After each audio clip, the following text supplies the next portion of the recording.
Doctors are working to try to help ease fears about our state's measles outbreak. Right now, there are 37 confirmed cases statewide. There are also 12 suspected cases.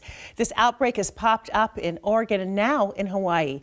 2 children from Washington state were diagnosed with measles when they arrived on the Big Island. They have been quarantined in a vacation home. At least 30 of the confirmed cases are people who were not vaccinated. We talked with Dr. Jennifer Vines about vaccine fears.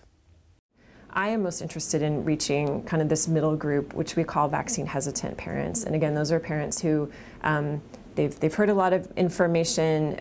Maybe they've read online, some rumors about vaccine safety, and they're just not sure.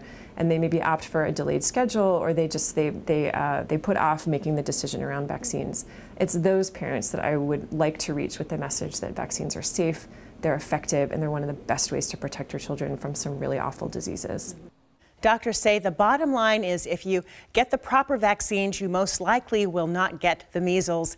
If you've already had the measles, you can't get it again. If you are not sure if you've been vaccinated, doctors say that you should go to get a blood test or go get a shot anyway.